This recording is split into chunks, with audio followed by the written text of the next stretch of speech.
नमस्कार. तर कसे आहात सगळेजण मस्त असाल तर बघा, आज करायची आहे आपल्याला मस्त अशी कोळंबीची भाजी. तर त्यासाठी काय काय लागणार आहे ते मी घेतलेलं आहे. मस्त असे 2 कांदे चिरून घेतलेले आहेत, थोडंसं खोबरं किसून घेतलेलं आहे. आणि कसं आहे माहीत आहे का, असं नवीन कधीतरी आपण दरवेळेला चिकन खातो, मटण खातो, पण हे कोळंबी वगैरे जास्त एखाद्याच्याच खातात, पण आमच्या तरी इथं काही जास्त खात नाहीत कोणी. त्यामुळं कधी तरच ही भाजी असते. त्यामुळं म्हणलं चला आज आपण आणली आहे तर तुमच्यासोबत ही शेअर करू. कसं आहे माहिती आहे का, प्रत्येकाला शेची भाजी जमते असं काही नाही आहे. त्यामुळे म्हणलं ज्यांना कोणाला येतच नाही तर ते आपली भाजी बघून करतील. तर त्यासाठीच म्हणलं त्यांच्यासाठी खास आपण व्हिडिओ बनवून टाकायचा. तर बघा, आम्ही आणली आहे अर्धा किलो कोळंबी. तर ती मस्त अशी तिथूनच आम्ही स्वच्छ वगैरे करून आणलेली आहे, कारण कोळंबीला स्वच्छ करायला आपल्याला काही येत नाही आहे. त्यामुळे मग तिथूनच ती येताना मस्त अशी स्वच्छ करून आणली आणि घरी आणल्यानंतर मस्त 2-3 पाण्याने धुवून घेतली. आणि मग बघा, कांदा घेतला, चिरले 2 आणि मस्त असे ते भाजायला टाकलेले आहेत. आता कढईमध्ये मस्त याची अशी पेस्ट करून घ्यायची, मस्त सगळा मसाला भाजायचा. कसं आहे माहीत आहे का, जोपर्यंत आपण कांदा, टोमॅटो, लसूण, खोबरं जोपर्यंत चांगलं भाजत नाही ना, तोपर्यंत जी आपण भाजी करतो ना, त्या भाजीची टेस्ट चांगली लागत नाही आहे. जेवढा तुम्ही मसाला चांगला भाजाल तेवढी भाजीला टेस्ट चांगली लागते. त्यामुळे मग मी काय करते, तेल टाकून मस्त असं सगळं लाल लाल असं होईपर्यंत कांदा पूर्ण ती भाजून घेते आणि नंतरनंच मग काय असेल ते आपली गिरवी बनवायची.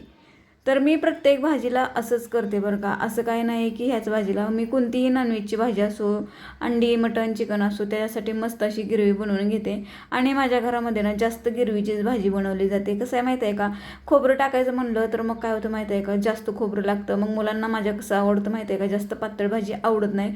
त्यांना असं रबरबीत आणि सरबरीत असं आवडतं. त्यामुळे मग मला त्यासाठी ती पेस्ट बनवावंच लागते.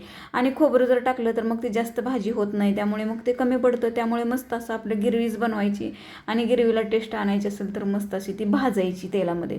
तर तुम्हाला जो मसाला दाखवला आहे ना, तो मी कोळंबी घेताना तिथूनच मी घेतला होता विकत. तर म्हणलं चला, म्हणलं आज आता तो कोळंबीचा मसाला डायरेक्ट आपण करून बघूया आणि त्याचीच कोळंबी बनवूया.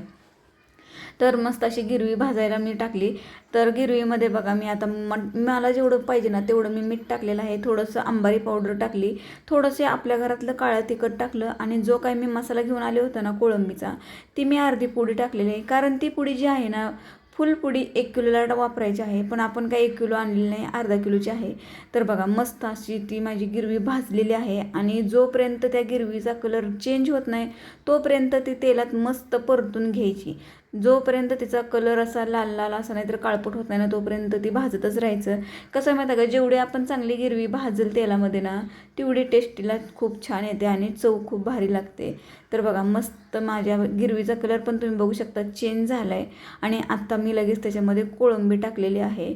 मला असं वाटलं होतं की कोळंबी चिरून घ्यायची, पण कसं आहे माहिती आहे का, चिरायची वगैरे काहीच गरज नाही आहे. जशी ती शिजेल ना तशी ती आटरून येते, त्यामुळं ती परत नंतरनं बारीक होते, तुम्हाला लास्टला दिसेलच.